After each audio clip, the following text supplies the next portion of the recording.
ఒకే bench, రెండు హృదయాల వేదన. ఆ బెంచ్ వాళ్ళకి జ్ఞాపకంలా మారింది.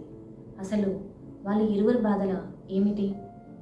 అసలు ఈ బెంచే వాళ్ళ జ్ఞాపకంగా ఎందుకు మారింది? తెలుసుకోవాలనుకుంటున్నారా? అయితే ఈ వీడియోని చివరి వరకు చూడండి. Hi, I'm Parvati, your women emotional companion. పచ్చని చెట్లు, చల్లగా వీచే గాలి, పరిమళించే సువాసనతోటి పువ్వులతో నిండి ఉన్న ఒక అందమైన పార్క్. ఆ పార్కులో చివర ఉన్న ఒక పెద్ద చెట్టు, ఆ చెట్టు కింద ఒక బెంచ్. ఒక 60 ఏళ్ళు పైబడినటువంటి ఒక అతను ప్రతిరోజు ఆ పార్క్కి వచ్చి ఒక బెంచ్ మీద కూర్చునేవాడు. కానీ అతను ఏమీ మాట్లాడడు, చుట్టూ జరిగేవి మౌనంగా చూస్తూ ఉంటాడు. కానీ అతని హృదయం ఎంతో బాధను అనుభవిస్తూ ఉంటుంది. కొన్ని రోజుల తర్వాత ఒక అమ్మాయి కూడా వచ్చి అదే బెంచ్ మీద కూర్చుంటుంది. కానీ తన కళ్ళల్లో కోపం, మనసంతా బాధగా ఉంటుంది. కొన్ని రోజులు అలానే జరిగిపోతూ ఉంటుంది. కానీ ఇద్దరు మాట్లాడుకోరు. కొన్ని రోజులు గడిచిన తర్వాత ఆ పెద్ద ఆయన ఆ అమ్మాయిని అడుగుతాడు, ఏమ్మా, ఎందుకు ఎప్పుడు నువ్వు కోపంగా కనిపిస్తూ ఉంటావు అని.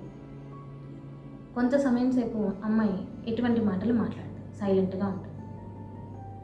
కొంత సమయం తర్వాత, నేను మా నాన్నగారు ఎప్పుడూ వచ్చి ఈ బెంచ్ మీద కూర్చునే వాళ్ళం, ఇప్పుడు ఆయన లేరు, ఆ దేవుడు తీసుకువెళ్ళారు అని ఏడుస్తూ చెప్తుంది. ఆ మాటతో ఆయన హృదయం చలించి అతనికి కూడా కన్నీళ్ళు వస్తాయి. అప్పుడు అతను చెప్తాడు, నేను కూడా నా భార్యని కోల్పోయాను. నాకు కూడా ఫస్ట్ దేవుడి పైన చాలా కోపంగా అనిపించేది. కానీ ఇప్పుడు నాకు ఈ బెంచ్ నా భార్యతో గడిపిన క్షణాలని గుర్తు చేసుకునేలాగా జ్ఞాపకంలా మారింది.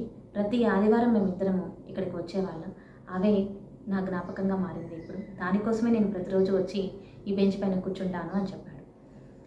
అప్పుడు ఆ అమ్మాయి కూడా, అవును, నేను కూడా ఫస్ట్ చాలా బాధగా ఫీల్ అయ్యేదాన్ని.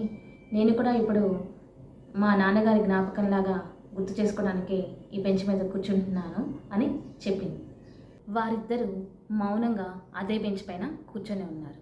ఆ బెంచ్ వాళ్ళ బాధకి ఊరట కలిగించింది. ఇద్దరు మాట్లాడుకోకపోయినా వాళ్ళ మధ్య అనుబంధం పెరిగింది. ఈ బెంచ్ వారికి ఒక వస్తువు కాదు, వారికి ఒక జ్ఞాపకంలా మిగిలింది. కొన్నిసార్లు జ్ఞాపకాలు మనసులోని మాటల కంటే బలంగా అనిపిస్తాయి. ఈ కథ ఒక భార్యని కోల్పోయిన భర్త గురించో, తండ్రిని కోల్పోయిన కూతురి గురించో మాత్రమే కాదు, మౌనంగా వాళ్ళ బాధను పంచుకునే ఇరువురి ఒంటరి మనసుల ఊరట గురించి. కొన్నిసార్లు మనమందరం కూడా ఇలాంటి బెంచ్ పైన కూర్చొని ఉంటాం కదా. మరి మీ జీవితంలో కూడా ఇలాంటి బెంచ్ ఒకటి ఉందా?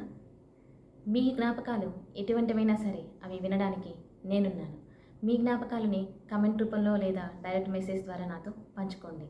I'm always be here to listen your emotions. ఈ వీడియో కనుక మీకు నచ్చినట్లయితే లైక్ చేయండి, షేర్ చేయండి.